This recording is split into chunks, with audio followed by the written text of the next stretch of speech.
జయకాళి. నేను మీ నరసింహదత్త స్వరూపానందగిరి స్వామి. దత్తశక్తి జ్యోతిషాలయం, దత్తశక్తిపీఠం వీర జ్యోతిష విజ్ఞాన సంస్థ కరీంనగర్. చాలామంది శిష్యులు మరియు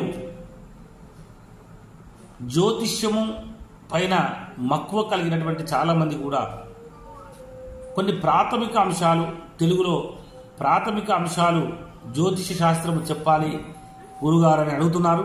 కనుక వారి అందరి కోరిక మేరకు ఈరోజు నుండి వీడియోస్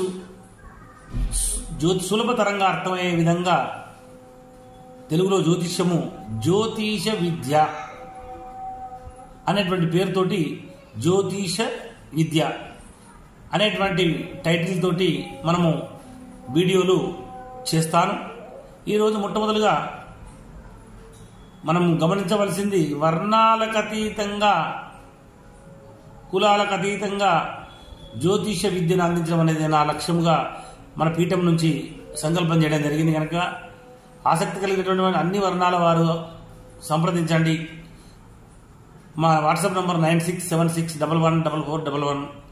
ముఖ్యంగా జ్యోతిష్యం అంటే మొట్టమొదటి పాఠంగా, జ్యోతిష్యం అంటే జ్యోతి అంటే కాంతి, వెలుతురు. అంటే ఒక వెలుతురు గురించి తెలియజేసేటువంటి శాస్త్రం అని చెప్పుకోవచ్చు. మరి ఏం వెలుతురు? జ్యోతులు అంటే ఆకాశంలో ఉన్నటువంటి నక్షత్రాలను జ్యోతులని పిలుస్తారు. మరి ఆ నక్షత్రాలు జ్యోతులైనప్పుడు ఆ నక్షత్రాల నుంచి వెలువడేటువంటి కాంతి ఏదైతే ఉంటుందో, ఆ వెలుతురు, ఆ ఎనర్జీ అనేటువంటిది భూమి మీద ఉన్నటువంటి ప్రాణకోటి పైన పడుతున్నప్పుడు దాని యొక్క ప్రభావం, ఆ కాంతి యొక్క ప్రభావం వలన మానసికమైనటువంటి, శారీరకమైనటువంటి, జాతక ప్రభావాలు, ఎన్నో రకాల ప్రభావాలు చూపిస్తుంది. ఆ యొక్క దృష్టి, ఆ యొక్క కాంతి వలన భూమి మీద ఉన్నటువంటి ప్రాణుల పైన పడ్డప్పుడు ఆ ప్రాణులకు కలిగేటువంటి మంచి చెడు విషయాలను తెలియజేసేటువంటి శాస్త్రమే జ్యోతిష శాస్త్రం అని చెప్పబడ్డది. కనుక ఈ యొక్క జ్యోతిషం అనేటువంటి ముఖ్యంగా తెలుసుకోవలసినటువంటిది,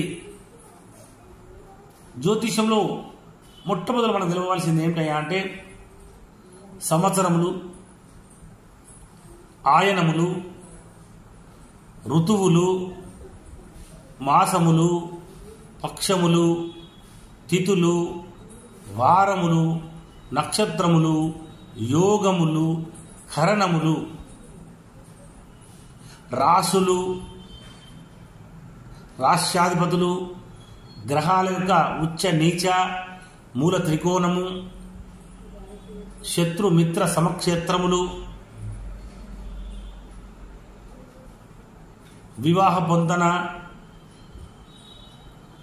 తారాబలము, చంద్రబలము, గురుబలము, ఇలా గ్రహాల యొక్క బలాలు, ముహూర్తాలు, ఇట్లా ఎన్నో అంశాలను కూడుకొని ఉంటుంది. మొట్టమొదటి మనం ఇక్కడ ఈరోజు మనము గమనించవలసింది ఏంటంటే, జ్యోతిషం అంటే ఏదో తెలుసుకున్నాం. దానివల్ల మనకి ఏమి అవసరము అంటే, నిత్య జీవితంలో మనము మన సాంప్రదాయంలో ఈరోజు మంచి రోజా కాదా, నక్షత్రం మంచిదా కాదా, దాని ఫలితం ఏ విధంగా ఉంటుంది, మనం చేసే పనులకు అనుసంధానమే ఉన్నది కనుక తెలుసుకోవాల్సిన అవసరం ఉంది.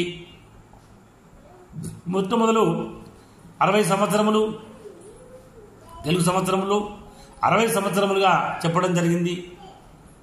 అందులో 60 సంవత్సరాలతో పాటు ఆయనములు, ఉత్తరాయణము, దక్షిణాయనం అని చెప్పడం జరిగింది. 6 మాసంలో ఒకటి ఆయనం ఉంటుంది. తర్వాత ఋతువులు, 6 ఋతువులు చెప్పడం జరిగింది. ఈ రోజు వరకు ఆయనముల వరకు తెలుసుకుందాం. ఉత్తరాయణము, దక్షిణాయనము. మరి ఉత్తరాయణం చూద్దాం. మొదలు ఉత్తరాయణము మకర సంక్రాంతి నుండి, అంటే మకరంలో సూర్యుడు ప్రవేశించిన రోజు నుండి కర్కాటక రాశిలో సూర్యుడు ప్రవేశించే కాలాన్ని ఉత్తరాయణమని, కర్కాటక రాశిలో ప్రవేశించిన నాటి నుండి మకర రాశిలో సూర్యుడు ప్రవేశించే 6 నెలల కాలమును దక్షిణాయనం అని చెప్పడం జరుగుతుంది. ఇందులో ఈరోజు పాఠంగా జ్యోతిష్యం అంటే ఏమిటి, ఎన్ని సంవత్సరాలు ఉన్నవి, మరి సంవత్సరాలు 60 సంవత్సరాల పేర్లు చెప్తే సమయం వీడియో ఎక్కువ అవుతుంది కనుక చెప్పడం లేదు. ఎవరన్నా తప్పకుండా చెప్పాలి స్వామి అంటే అది కూడా మళ్ళీ ప్రయత్నం చేస్తాం. ఇది ఒక ట్రయల్ వీడియోగా మొదటి వీడియోగా చెప్పడం జరుగుతుంది. అదేవిధంగా సంవత్సరాల తర్వాత ఆయనములు ఉత్తరాయణం దక్షిణాయనం చెప్పుకోవడం జరిగింది. ఈ మిగతా విషయాలన్నీ కూడా మళ్ళీ రెండో వీడియోలో తెలుసుకుందాం. జై గురుదత్త, జై కాళీ.